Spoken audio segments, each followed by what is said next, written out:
The second day of the weekend was going to be dedicated to grouse hunting, and we wanted Taina to do the hunting. Taina had only taken, I think, one grouse previously.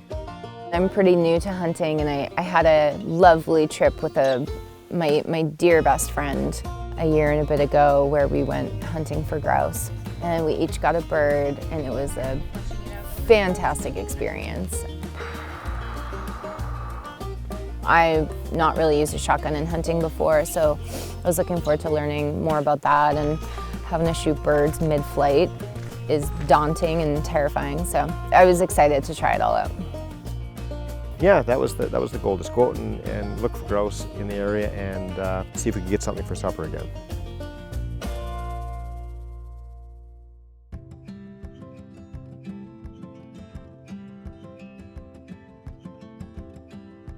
I swear to gosh, anywhere you are in the forest, if you walk outside and you have had food within 20 minutes of being outside, a whiskey jack is gonna come and it's gonna land on a tree and it's gonna come for you. They just come and they'll land on your head, they'll land on your hand. Pew pew. Anytime I'm within proximity of any bird, any animal like that, I feel like I'm in a Disney film. I feel like a kid.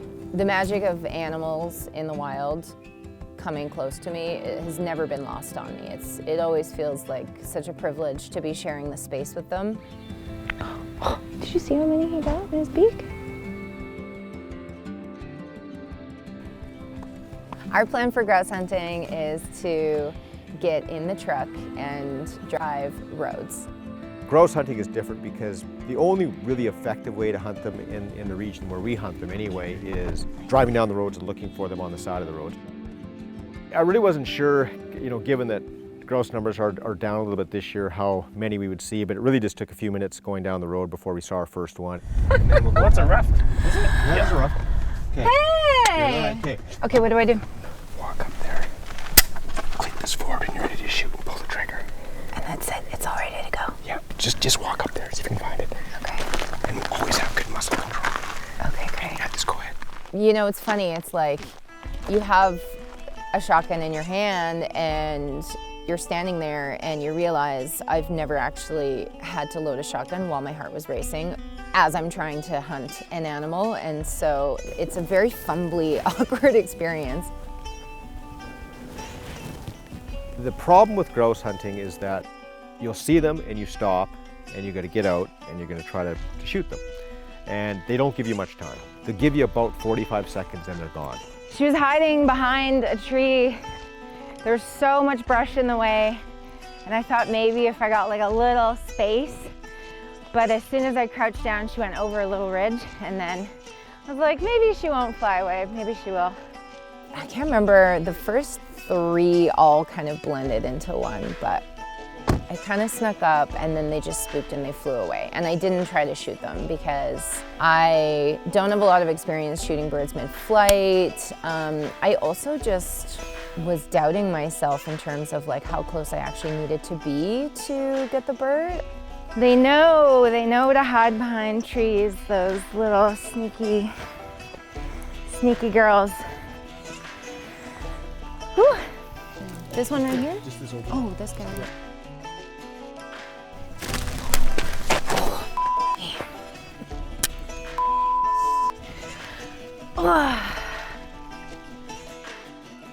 With any new hunter, the only way to really learn is to do it.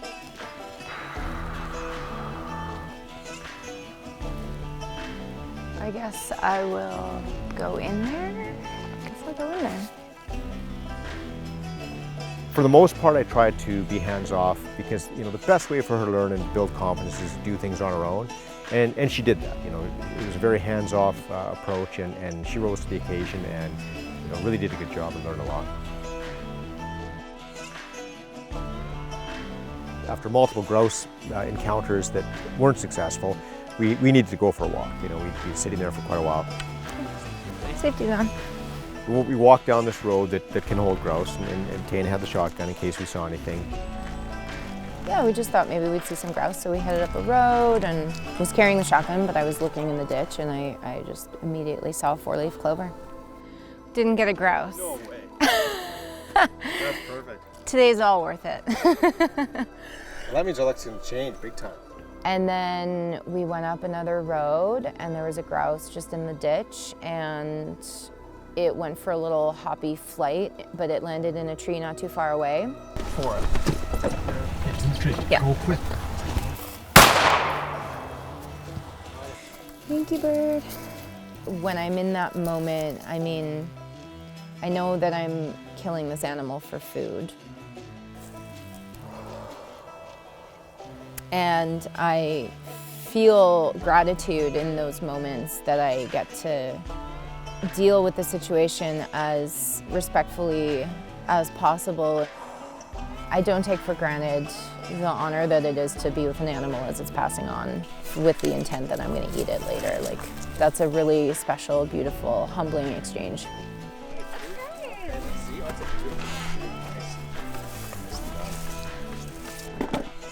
Oh, that's great. You just put the empty in the door thing there if you want. Yeah, it's in there.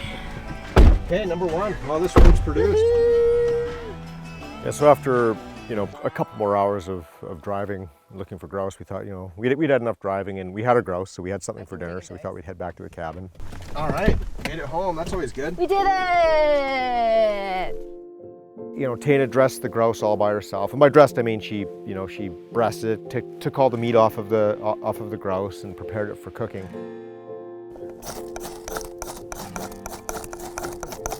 Made a nice fire outside, and then JP's idea for, you know, our grouse harvest was that we would make just like a nice grouse stew, because it can be quite tough. So, you know, boil it for a little bit, it'll be better.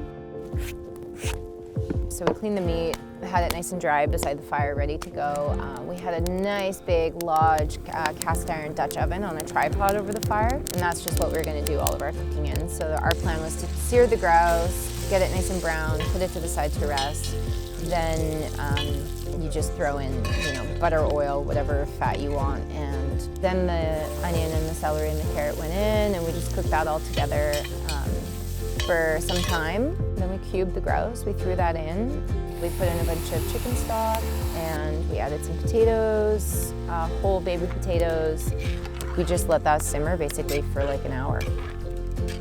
For me, thinking about my grouse, this animal's had months of living its best life, like being out in the wild and eating berries and eating whatever the hell it wants to, its heart's content, and just an animal that is, you know, born into the meat industry. It's just so sad to me, like the amount of cortisol that's probably in that animal. Hurts my heart, and I would love to just be able to harvest animals that have had good lives, you know, that I can actually just say thanks to. So as we were just sitting down to eat, we were like literally just minutes away from eating. Jade showed up. He's the chef that is joining us for the weekend. Yeah, Jade! I can't imagine a better thing to show up to, like a soup bubbling over a fire with people that are so excited to see you. My first immediate take on that soup, as soon as I smelled it, it smelled like something Grandma would make, you know, when you're out in the rain and the cold and you come in the door and you smell that like comfort food. And it was better than I could have expected. What really made it great was it had the grouse that we had harvested that day in it. And you know, that connection with the land that you get when you're eating food that you harvest from it. Until you've done it, it's a little bit hard to understand, but it does add meaning to a meal that I think otherwise is lacking. All in all, it was humbling, it was special. I learned so much about the mechanics of using a shotgun and your distance from the bird, and also their behaviors and things that will make me a much better grouse hunter in the future. Tomorrow, I get an opportunity to go out and hopefully find some wild food. Like, I really hope we get an opportunity to go mushroom foraging and to be able to get a grouse and do my take on, you know, what I would do with a grouse is something that I'm looking forward to showcasing.